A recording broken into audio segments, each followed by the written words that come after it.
नमस्कार दोस्तों, मनु भंडारी के लिखे उपन्यास स्वामी में आपका स्वागत है। तो आइए मिनी के साथ धीरे धीरे आगे बढ़ते हैं। तुम जमीन पर सोना पसंद करती हो, कम से कम गद्दा तो बिछा लो, शरीर दर्द करने लगेगा ना। एक बहुत ही मुलायम सा स्वर सन्नाटे को चीरता हुआ कमरे में बिखर गया। मन में जमी सारी घृणा के बावजूद एक बार मिनी का मन हुआ उसके शरीर की चिंता करने वाले का कम से कम एक बार चेहरा तो देख ले, पर वह टस से मस्त नहीं हुई। जोर जबरदस्ती की बात तो दूर, एक हल्का सा आग्रह तक नहीं, एक गहरा निश्वास उसके कलेजे से निकल गया। लगा जैसे एक बहुत बड़ा बोझ था जिससे मुक्त हो गई। पर यह क्या, अपराध बोध की कौन सी चुभन उसके मन को बेध रही है? इतनी उपेक्षा! अभी तक मन में केवल घृणा थी, अब क्रोध भी उफनने लगा। मन की सारी भावनाएं, मन का सारा आवेग आंसू में फूट पड़ा। आज नरेंद्र के साथ उसकी सुहाग रात होती तो जाने कितने मधुर चित्र आंखों के सामने उभरने लगे। किसी की हथेलियों में थमे हुए अपने चेहरे को बहुत बहुत निकट उसने किसी का चेहरा महसूस किया और मन पुकार उठा, तुम कहाँ हो नरेंद्र? मुझे यहाँ से ले चलो, इस हुए को अनहुआ कर दो।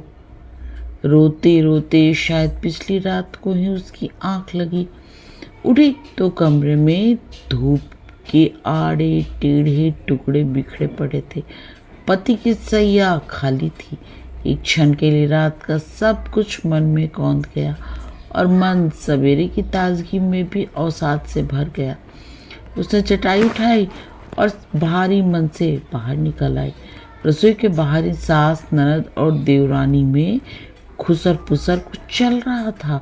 उसे देखते ही तीनों एकाएक चुप हो गईं और तीनों की नजरें एक साथ ही उस पर जम गई। क्षण भर को मिनी सिटपिटा गई। उसे लगा उसके अलग सोने की बात उन तीनों के चेहरे पर बहुत साफ रूप से अंकित है। उसे देखते ही सास कुछ व्यस्त भाव से उठती हुई बोली, देखो कितनी बेला हो गई, अभी तक 2 घड़ी माला फेरने का समय तक नहीं निकाल पाई। ये गृहस्थी का जंजाल, हरे राम हरे राम। और वे पूजा घर में चली गई। तुम बैठो दीदी, मैं चाय लेकर आती हूँ। और सुबह ने चाय का प्याला लाकर रख दिया। तुम लोग क्या पी चुके? अकेले चाय पीने में मिनी को बड़ा संकोच हो रहा था। और नहीं तो क्या, फिर मुस्कुराते हुए बोली, तुम शायद बहुत देर से सोई, सो नींद भी देर से खुली, आंखें तो अभी तक लाल हैं। इस बात को अनसुना करते हुए मिनी ने कहा, आओ टुकी, तुम पियो चाय। नहीं, मैं दूध पीती हूँ, पी लिया, अक्खर ढंग से दिया हुआ जवाब। टुकी देखो तो छोटे दादा की मालिश हो गई हो तो पानी रखवा दो, सुबह ने कहा। जब टुकी चली गई तो जरा पास सरक कर बड़े रहस्यात्मक ढंग से बोली, रात कैसी कटी? पास नहीं सुलाया? दीदी, जेठ जी तो ठहरे सन्यासी आदमी, ना तो तुम ही पहल कर लेना। और हंसती। अपमान और क्रोध से मिनी का मन सुलग उठा। उसने जिस प्रकार चुभती नजरों से देवरानी को देखा, उसे वही चुप करवाने को काफी था। मिनी उठकर अपने कमरे में आ गई। उस समय भरसक रोके हुए आंसू कमरे में आते ही छलछला आते। उसने गले में पड़ी माला को कसकर मुट्ठी में बंद कर लिया। 2-3 दिनों में ही एक दूसरे को देखने, परखने और अपनी अपनी स्थिति को अच्छी तरह समझने का काम खत्म हो गया। मिनी ने समझ लिया कि पति को लेकर उसके अपने मन में ही विरक्ति नहीं है, सारा परिवार ही उस व्यक्ति के प्रति विरक्त और उदासीन है। वो एक तरह से निश्चिंत हो गई। कम से कम पति की सेवा करने या उससे अनुरक्त होने का आग्रह या प्रयत्न इधर से कोई नहीं करने जा रहा है। उसके पति से अलग रहने की बात से परिवार में परेशानी या चिंता किसी को नहीं है। अगर कुछ है तो संतोष और प्रसन्नता।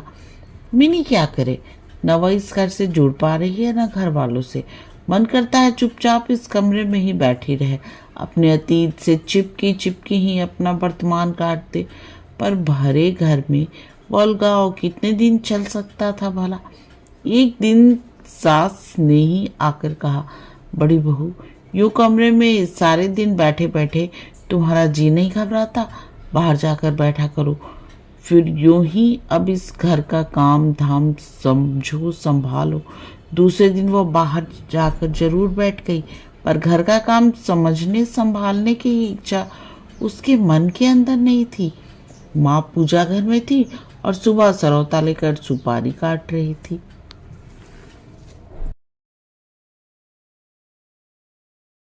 क्योंकि एक भगोने में मसाला मुड़ी तैयार कर रही थी। एक मसाला डालती, फिर चखती, तब दूसरा डालती। इतने में देबू बाहर चिल्लाता हुआ आया, माँ, ओ माँ, ये सौदा सुलूफ संभालो। और उसने 2-3 भरे हुए थैले अपने सिर और कंधों पर से उतारे। हे राम, मुझे कोई 2 घड़ी भी पूजा न करने देगा इस घर में। हाथ में माला लिए ही माँ पूजा घर से निकली। क्यों रे देबू, तुझे भी यही समय मिला है आने का? थोड़ी देर से नहीं आ सकता था? देर से कैसे आता, दुकान पर नहीं बैठना है? बड़े बाबू को तो वसूली के लिए जाना है आज। अच्छा बाबा, ला, क्या क्या लाया है? मेरा महावर लिया है न देबू? मसाला मुड़ी चबाते चबाते टुकी ने कहा। ली आया, तुम्हारी चीज भूलकर मुझे मरना था दीदी। खी करके टुकी हंस पड़ी। मेरे पान और किमाम? सुबह ने पूछा। हाँ, वो भी ले आया, पर किमाम बहुत तेज हो गया। बहुत जास्ती दाम लिया, पर है बढ़िया, असली लखनऊ का। माँ एक एक चीज देख परख कर रखती जा रही थी। कुछ सामान घर का था, कुछ निजी फरमाइशों का। न चाहते हुए भी मिनी का ध्यान गया कि अगर किसी के लिए कोई भी चीज नहीं है तो सिर्फ घनश्याम के लिए। शायद उसकी कोई फरमाइश ही नहीं रहती, या तो उसकी जरूरत का किसी को ध्यान ही नहीं रहता। ये क्या, अखिल का बादाम रोगन नहीं लाया? अरे माँ, दोनों कानों पर हाथ रखकर देवी बोला, वो तो मैं एकदम भूल ही गया। बहुत चीज तुझे कभी याद नहीं रहती। अब बोल तो, शाम को उसके सिर की मालिश किससे होगी? दिन भर आदमी दिमागी काम करके आए तो शाम को 2 बूंद बादाम रोगन नहीं। पर नहीं, किसी को चिंता नहीं, शाम तक मैं जरूर भिजवा दूंगा। जो भी होगा भिजवा दूंगा। और उसने धोती की आंटी से कुछ नोट और पैसे माँ के हाथ में थमा दिए। वो चलने लगा तो माँ ने याद दिलाया, घनश्याम से कह देना ढिलाई नहीं करे वसूली में। फिर शुभा की ओर देखकर बोली, तुम लोग सामान साफ सुफ करो, मैं जरा अपनी पूजा खत्म कर लूँ। माँ पूजा घर में घुस गई। टुकी पैरों में महावर लगाने बैठ गई। 10 मिनट भी नहीं हुए थे कि सिर पर घास की बोरी रखे ग्वाला खड़ा हुआ।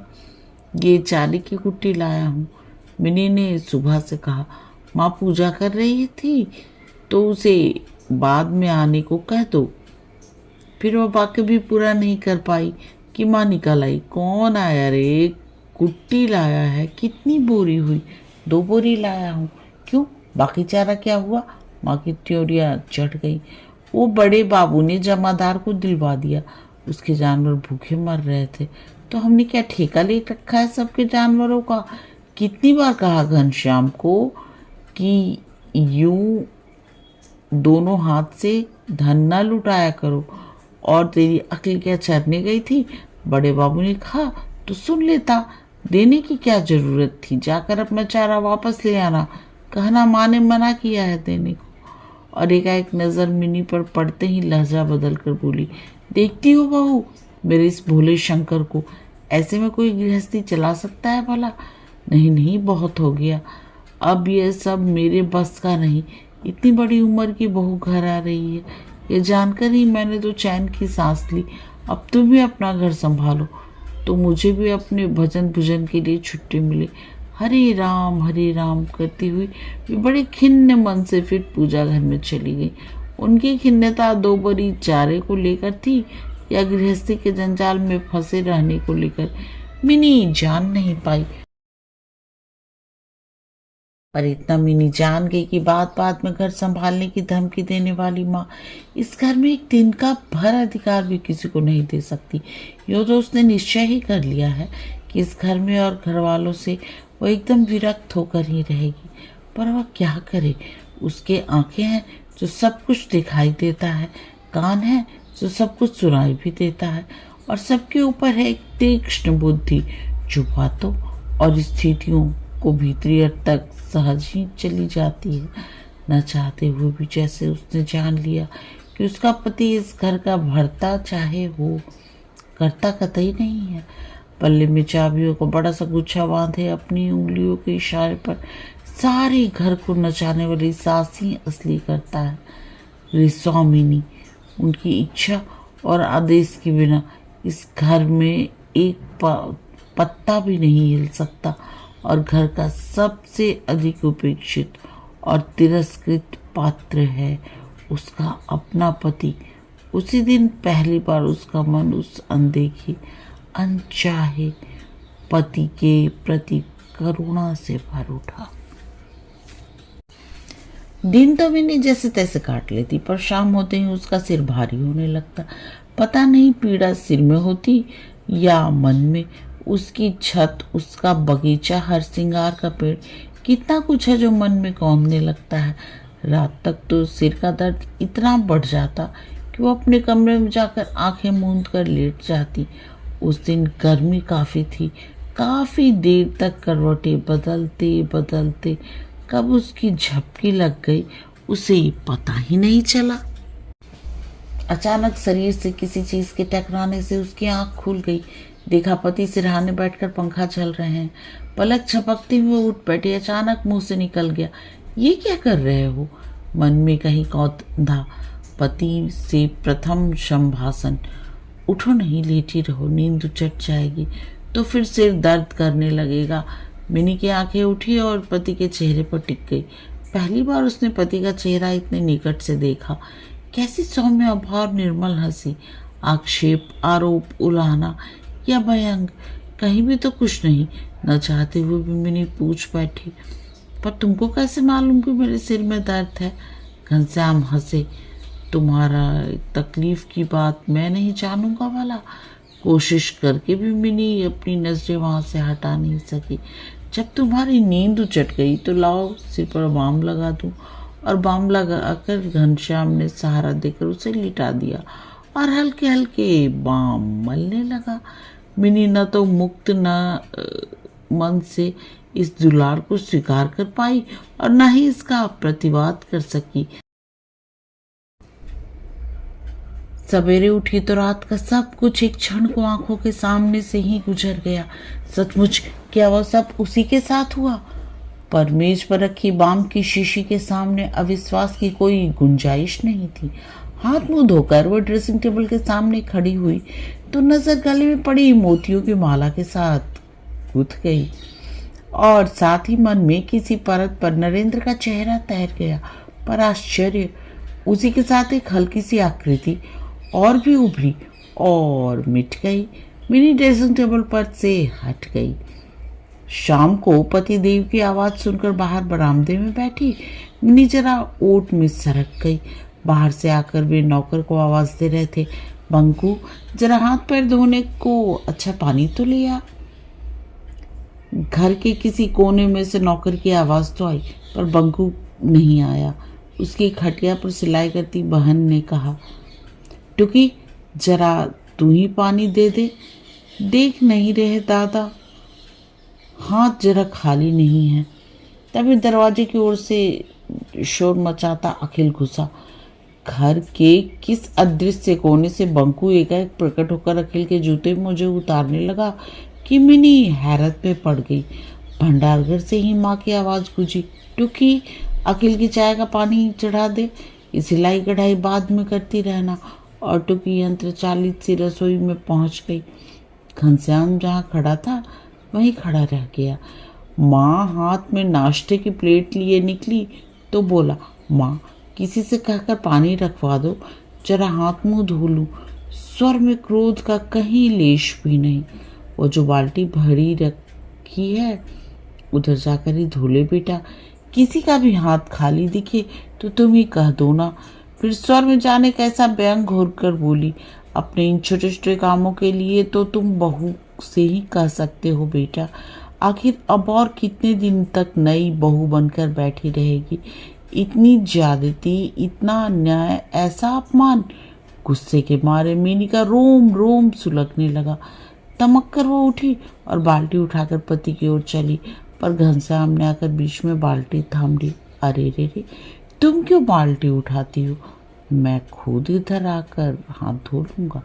एक क्षण को फिर दोनों की आंखें मिल गईं, पर जल्दी से पलटकर मिनी जैसे आई थी वैसे ही लौट गई। स्वभाव से ही मुंहफट और हर छोटे बड़े अन्याय का विरोध करने वाली मिनी का मन किसी पर भी बुरी तरह बरस पड़ने के लिए कुलाने लगा। उसने मन ही मन तय कर लिया कि वो एक दिन के लिए भी न अन्याय बर्दाश्त करेगी, न अपमान। कोई घंटे भर बाद ही सुबह कहीं बाहर से लौट कर आई और माँ के हाथ में अपने सोने के कड़े थमाते हुए बोली, माँ से अपनी अलमारी में रख लो। कड़े लेते हुए माँ ने मिनी से कहा, बड़ी बहू तुम तो कुछ पहनती ही नहीं, उम्र तो नहीं है नई बहू की, फिर भी ब्याह तो अभी ही हुआ है, कुछ तो पहन लो जेवर। मिनी भीतर तक कट गई, फिर भी अपने को भर सहित संयत रखकर बोली, मुझे शौक नहीं जेवर पहनने का। आज के लिए बस इतना ही, तब तक के लिए आज्ञा दीजिए। नमस्कार।